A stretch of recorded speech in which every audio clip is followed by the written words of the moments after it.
Et c'est parti pour Enjeu Patrimoine. Enjeu Patrimoine, où nous répondons chaque jour à une grande question liée à la gestion de votre patrimoine. Aujourd'hui, comment bien vendre son entreprise? Elles sont environ 50 000 à changer de main chaque année en France. Mais quels sont les délais pour vendre? Comment vendre sa société au meilleur prix? Quelles sont les démarches à réaliser lors d'une transmission? Explication avec nos expertes. Aïda Kamoun nous accompagne, avocate fiscaliste chez Villaret Avocats. Bonjour. Bonjour. Bienvenue sur le plateau de Smart Patrimoine. Branca Berthoumieux nous accompagne également, directrice du pôle transmission à la CCI Paris-Île-de-France. Bonjour. Bonjour. Bienvenue mesdames, merci d'être avec nous sur le plateau de Smart Patrimoine.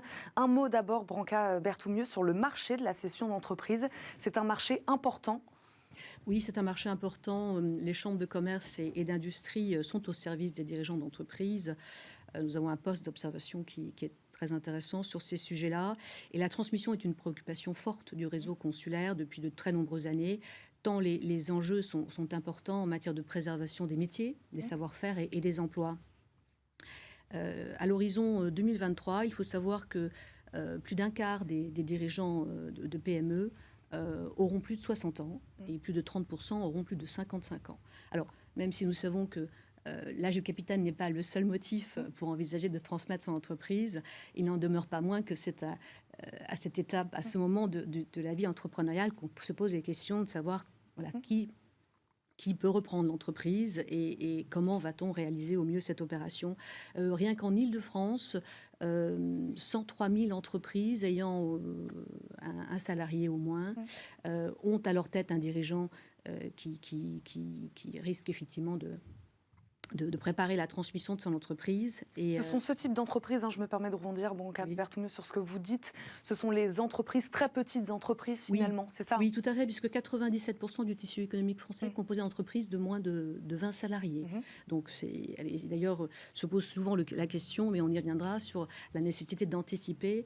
Ces dirigeants d'entreprise, il leur manque souvent le temps pour se poser et songer à cette étape clé, effectivement, de la vie de l'entreprise et de la vie de l'entrepreneur. Puisque là, vous parlez d'un ou deux salariés, donc c'est les très très petites entreprises. Tout à fait, des PME, TPE. Donc, et le défi est majeur puisque pour ces 103 000 entreprises, ce sont plus de 600 000 salariés qui sont concernés. Et faute de repreneurs, ce sont par définition 600 000 emplois qui sont menacés. Vous parlez des salariés, Aïda Kamoun. À qui sont-elles cédées justement ces entreprises de manière générale? Est-ce que ce sont à des salariés, à des tiers? Voilà, quels sont les profils des repreneurs? Alors il peut y avoir plusieurs profils, Ouais. Ça peut être des tiers, ça peut être des salariés. On peut même choisir pour certaines entreprises de transmettre à ses enfants. Donc le panel est assez large. Et en même temps, on peut faire aussi les deux. On peut transmettre à ses enfants et ensuite c'est les enfants qui eux-mêmes vont transmettre à des tiers. On parlait des motifs avec Branca Berthoumieux, donc l'âge évidemment. Quels sont les autres motifs? Pourquoi on vend son entreprise? Alors on peut la vendre parce qu'on souhaite arrêter et partir à la retraite. On peut vendre parce qu'on souhaite changer d'activité. Voilà, il peut y avoir différents motifs. Des chacun. D'opportunités également, Oui, bien sûr. Et puis, avec la période que nous avons traversée, nous constatons que bon nombre de dirigeants qui ont été éprouvés par ces 2 années particulièrement difficiles ont très envie maintenant de se désengager du risque entrepreneurial. Et peut-être un petit peu plus tôt que ce qu'ils avaient pu prévoir dans un contexte un peu on va dire, normal. Là. En moyenne, combien de temps il faut prendre pour bien préparer la cession de son entreprise, à peu près? Le maître mot, c'est d'anticiper. Ouais. Une transmission réussie, c'est une transmission anticipée. On parle souvent de 2 ou 3 années à minima avant d'aller vers le projet. Et c'est normal, je dirais. La société est un patrimoine valorisable. Il y a aussi des outils à mettre en place d'allègements fiscaux, d'optimisation. Tout ceci, naturellement, est à faire avec ces conseils. Un des maîtres mots aussi est de bien s'entourer. De bien s'entourer. On ne vend pas son entreprise seule. Donc les conseils, d'ailleurs habituels de la société, experts comptables, avocats, notaires, les banques d'affaires et les réseaux consulaires sont là effectivement pour aider les dirigeants à préparer au mieux cette étape qui est sensible, qui est délicate.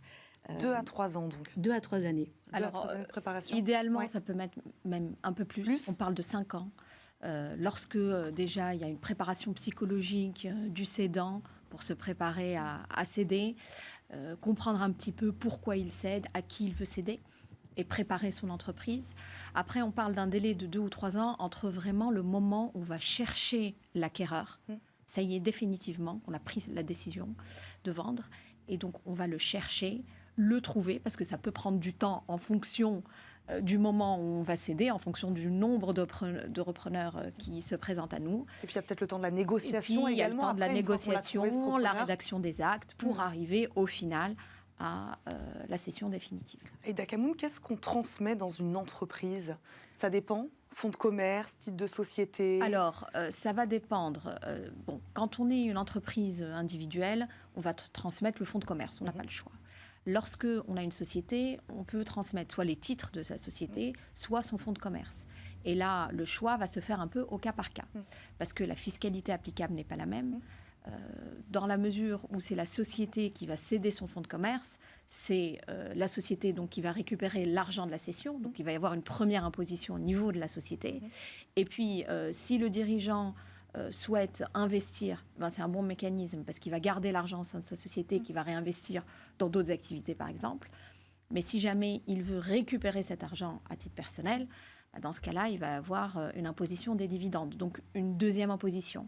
Et très souvent, lorsqu'on va faire des simulations de calcul, dans le cas où le dirigeant souhaite conserver le prix de cession, on va plutôt conseiller la cession de titre plutôt que la cession du fonds de commerce. Donc là, vous êtes là, vous, justement, pour les conseiller sur les avantages fiscaux en fonction de ce qui leur appartient et de ce qui serait intéressant pour eux. C'est votre travail. Alors, le vrai travail, c'est surtout au départ de questionner. Oui. Questionner en lui demandant quel est son projet, qu'est-ce qu'il veut. Parce que parfois, il peut y avoir des cédants qui vont plutôt vouloir transmettre à leurs enfants. Ils peuvent vouloir transmettre à des tiers. Et en fonction, il y a beaucoup de mécanismes fiscaux à mettre en place. Lorsque on est dans le cadre plutôt d'une donation, il y a le pacte du Treil, il y a les donations-cessions, il peut y avoir aussi l'apport-cession. Il y a tellement de mécanismes qu'il faut vraiment faire un travail de fond en amont, de préparation, comme vous le disiez tout à l'heure, pour céder au mieux avec une fiscalité la plus avantageuse possible. On disait donc qu'il faut anticiper. Oui, vous vouliez réagir? Non, effectivement, cette étape, c'est le moment du questionnement. Des questionnements pour un dirigeant, c'est voilà, est-ce le bon moment pour vendre, en l'occurrence? Est-ce qu'il y a un bon moment pour vendre? Il y a forcément un bon moment, mais qui correspond finalement à la maturité d'un dirigeant. C'est très personnel et très propre à chaque dirigeant d'entreprise. Après, ce qu'il faut savoir, c'est qu'il ne faut pas non plus trop attendre parfois, parce qu'on sent qu'il faut du sang neuf, des idées nouvelles, une nouvelle énergie pour poursuivre le développement d'entreprise. Et quand on attend par trop, ça peut être aussi préjudiciable à l'entreprise et la fragiliser. C'est effectivement se poser les questions de savoir à qui on va vendre, dans l'intérêt aussi de l'entreprise. C'est aussi se poser le sujet de la valorisation de l'entreprise, c'est très important également. C'est le moment aussi de réaliser son patrimoine. Et pour cela, il faut aussi, avec ses experts, avec ses conseils, préparer, rendre l'entreprise transmissible, ne pas être sur un prix de cession infondé, rendre les bilans lisibles et clairs et rassurer un éventuel repreneur. Donc tout ceci prend du temps. Tous les professionnels s'accordent pour dire que la transmission d'entreprise, c'est un processus long, complexe, qui s'inscrit de la durée. On parle de 18 à 24 mois. Voilà. Comment on estime, justement, je rebondis sur ce que vous dites, la valeur de son entreprise? Écoutez, il y a des experts pour travailler sur ce sujet-là, bien entendu. Donc, il y a plusieurs méthodes d'évaluation, entre la méthode patrimoniale et les méthodes basées sur la rentabilité des entreprises. Ça dépend aussi de la taille des entreprises. Mais ça passe aussi forcément, cette valeur, ce n'est que la traduction de ce qu'on a pu construire au fil du temps, du positionnement de l'entreprise, de ses points forts et de ses points faibles. Donc, d'où l'intérêt de préparer l'entreprise pour justement qu'il y ait une capacité bénéficiaire et donner l'envie à un repreneur de... Sachant que... Il faut être honnête, Aïda Kamoun, sur ces... Alors, bien évidemment. Et puis, se préparer, c'est aussi mieux vendre. Pourquoi? Parce que lorsque on fait aussi, par exemple, des audits vendeurs avec les clients, et on va essayer de trouver les points un petit peu où... il pourrait y avoir sujet à discussion, et notamment qui permettrait aux avocats, au conseil du repreneur, de négocier le prix à la baisse. Et donc, ce qui se passe, c'est qu'on va auditer, nous, en amont, regarder un petit peu ces points qui pourraient poser éventuellement problème, les assainir, et ça peut être diverses choses. Ça peut être des contrats qui sont mal faits. Parfois, quand c'est des petites entreprises, il peut même y avoir des contrats fournisseurs qui n'existent pas. Donc peut-être juste les matérialiser. Enfin voilà, il peut y avoir un certain nombre d'éléments comme ça qui c'est intéressant de les identifier pour les améliorer et mieux vendre. Est-ce qu'il peut y avoir une grosse différence entre la valeur de son entreprise, celle qu'on estime, et puis finalement son prix de vente dans les faits? Oui, bien entendu, parce qu'il y a un affect très fort de la part de ces dirigeants de petites et moyennes entreprises. Et donc, c'est compliqué de donner une valeur à ce qui représente toute une vie de labeur, de sacrifice, de prise de risque. Et forcément, il peut y avoir un décalage entre ce que ne peut pas le voir, leur entreprise, et finalement leur idée propre. Mais je pense que le marché est là aussi pour répondre. Et puis, les experts sont là aussi pour expliquer pourquoi on est plutôt sur un tel niveau de valorisation. Sachant que parfois, en fait, bien vendre son entreprise, c'est aussi penser au temps d'après, pour faire les choses de manière sereine. C'est-à-dire penser au temps d'après. C'est-à-dire que, en fait, un dirigeant qui a une vision assez précise et définie de ce qu'il peut faire après, c'est un dirigeant qui ira vers la transmission de manière plus sereine. Souvent, c'est toute leur vie, donc l'idée de se projeter en n'étant plus entrepreneur par la suite, peut les effrayer, et certains trouvent toujours de bonnes raisons pour ne pas faire, parce qu'on est dans le sujet de l'affect, d'un attachement fort et presque viscéral à l'entreprise. Et au-delà des aspects techniques, juridiques, financiers et de la valorisation à proprement parler, on est vraiment sur une dimension psychologique très forte dans ces opérations, en particulier sur le segment de la petite et moyenne entreprise. C'est comme vendre la maison familiale qu'on a depuis 30 ans. On va lui accorder une valeur très importante, beaucoup plus importante que celle qui est réelle, qui correspond au prix du marché. Et donc, accepter qu'elle ne vaut pas autant, accepter de la vendre, tout ça, c'est un processus qui est long. Vous disiez tout à l'heure la rendre transmissible. C'est possible de la valoriser pour en obtenir un bon prix, au-delà de la rendre transmissible, à un prix peut-être plus élevé même que ce qu'on aurait imaginé? Oui, bien entendu, d'où la nécessité d'anticiper, parce que si vous voulez effectivement avoir des bilans et comptes de résultats clairs, optimisés, ça suppose effectivement de le préparer de bonne manière avec ses conseils, donc de nettoyer entre guillemets le bilan peut-être de participation qui traînent et qui ne font pas sens, vous le disiez, chers confrères, de contractualiser certains accords de manière à rassurer le repreneur, et puis de dégager aussi, de montrer que la société est en capacité d'être bénéficiaire. C'est aussi ce qu'un repreneur... C'est le business plan qui va jouer. Ira chercher. Voilà. On présentera un meilleur business plan, on présentera des chiffres plus clairs, et donc on arrivera à mieux vendre, c'est évident. Oui, savoir déléguer aussi peut-être aussi, parce que pour bon nombre d'entreprises petite taille, le dirigeant embrasse multifonctions, donc managériale, commerciale, administrative, et le fait aussi de pouvoir mettre en place, autant que ce soit possible, une structure ou une équipe qui permettra de transmettre en douceur l'entreprise et de rassurer le repreneur, c'est important. Autrement, je dirais, lorsque le dirigeant part, on peut se demander ce que l'on reprend finalement. Donc, il nous reste quelques secondes, mesdames.